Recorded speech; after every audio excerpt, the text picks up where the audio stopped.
My name is Niki Ketchman, and this is my piece, which is called A Bed of Roses. And I'm sure you've all heard that phrase used, usually negatively, like I had this job and it was no bed of roses. Well, this is a bed of roses that I want to be a place of comfort and beauty and solace, and so that's my bed of roses. The image on the surface is actually a digital print on canvas, photographs of live roses that I had, and then putting them together on the computer in Photoshop. And it was just a rectangular flat image. Then I also photographed rumpled bedding. And there is a technique in Photoshop where you can make one image look like it wraps around the other image. Under the canvas is a sheet of aluminum. And under the sheet of aluminum, and the canvas is just glued to the sheet of aluminum with acrylic medium. Under that are steel rods that form this shape on both sides and across the top. And they are welded to a steel plate, a steel disc, which forms the base. These petals are sold as silk petals in the wedding supply district on 14th Street. You buy them by the box, different colors, and I glued them together and then coated them with acrylic medium. So that's how this is done. And this sculpture is part of a series that I've been working on called my Rose series. Why the rose? But a rose is a pervasive image that's used throughout literature, history, movies, art, and it means everything. You have associations of fragrance, delicacy, beauty, romance, ceremony, even funerals, even fear because of the thorns on the stem, and even more.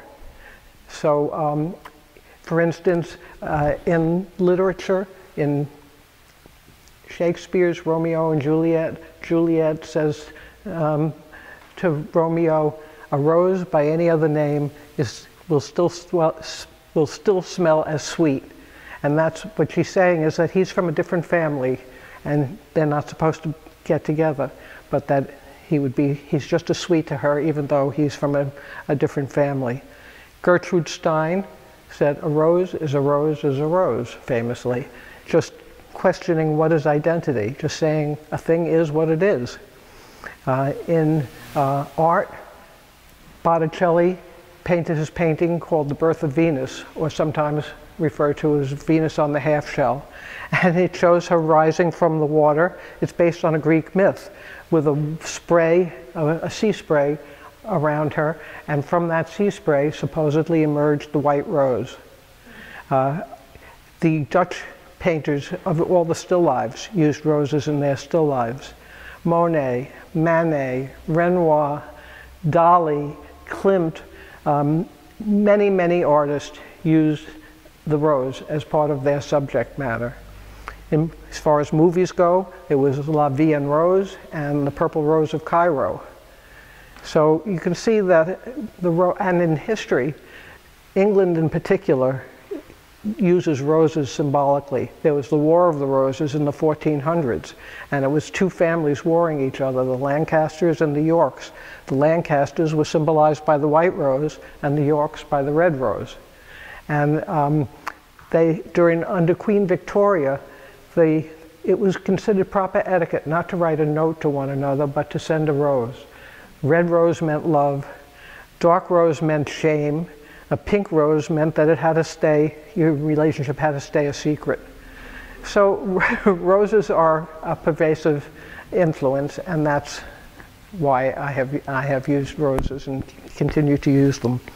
In this, another thing that I like to do with my work is try to make it interactive in one way or another. Some of my sculptures you can walk through, some you can sit on, some you can roll. This one, if you stand on the base here, where the foot, you can lean on it, and you can be in the bed of roses. So that's it. I'm happy to answer any questions. That's great, thank you. Why would you want people to lean on your sculpture, though? Well, I like to make them interactive so that people can experience a piece of work not only through their eyes, but through other senses, feeling. And actually, someone asked me recently whether I would consider including sound or aroma. Sound, probably not. Aroma, I don't know how you would keep it for a long period of time, but maybe, yeah. Do you have problems with gallery directors and staff with it being interactive? Yes. Do they? Not really. Not really. No. I mean, there's so much that's interactive in the art world these days. My stuff is rather tame compared to some of the things you do. Look how many video things there are around in the galleries. People are given things to lay on, and you know, all kinds of rubber foam shapes, and there's a lot of interactive stuff. In this show, did you plan on having people lay against your piece, lie down against it? Yeah, but you know, I suppose it could take some wear and tear. Take it upon themselves to do that. Well, it was, I mean, usually it's not on a pedestal, so here it was a little bit protective, which I guess was a good thing, because I don't know how it would be if hundreds of people came onto it. Yes? I'm wondering why the colors of the petals go from dark to light. That was a purely aesthetic decision. I just thought it looked beautiful, and I do like the fact that the lighter petals hang down and kind of enclose you if you're in the bed of roses.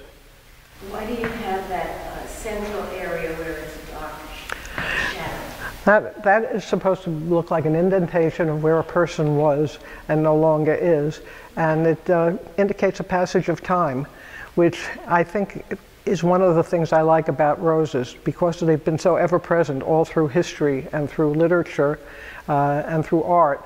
I think that one also associates it with the passage of time. Yes? Do you see yourself moving forward with the digital art combination? Yes, I have been incorporating a lot of digital imagery.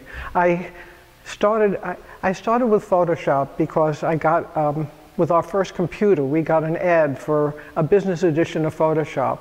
And I wanted to scan a picture, I wanted to draw with a collage a picture that I had cut out of a magazine. Couldn't do it because the surface was too slick. So I thought I'd scan it and then draw on it.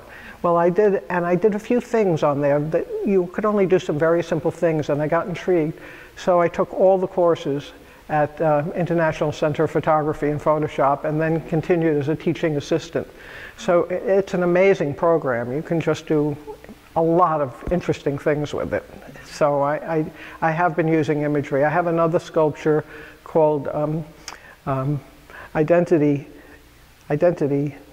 Theft or something like that, and it's a braided sculpture, and the whole inside is lined with images of people wearing braids, every kind of person you can think of that I found and photographed and put together on the computer. And I made a surface. You can make a surface out of acrylic paint, acrylic medium, and something called ink aid. Put it on a piece of plastic, thin piece, and you can put it through your printer. And then you can peel that off and you have a flexible surface. So you can adhere it to a sculpture that has a different shape. I just had a question about the shape of this. This is such a unique object. I mean, it's unlike any bed that I've seen. It reminds me a little bit of a throne. It has almost a life of its own. You can imagine it actually moving. I just wonder what the process was of your finding the form, and whether you go through the same process when you come up with your forms. Often I start with something on paper. You know, I just either sketches or collages or pictures that I find that I put together. Sometimes it's inspired by materials. In this case, I really wanted to be able to have it be leaned on and have it look as though it enclosed you. So that's why I did that. And I also wanted it to, I didn't want it to look too massive. I wanted it to look delicate, and it had to be this size if it was going to be big enough to be a bed, even if it's a strange looking bed. I see it going the other way, like lying on the floor, and it looks like a shade to me. Well, that's true. Yeah. I have another sculpture. It goes like this, and two people can sit on the floor and lean on it back to back. Thank you. Thank you very much. Yeah. Thank you.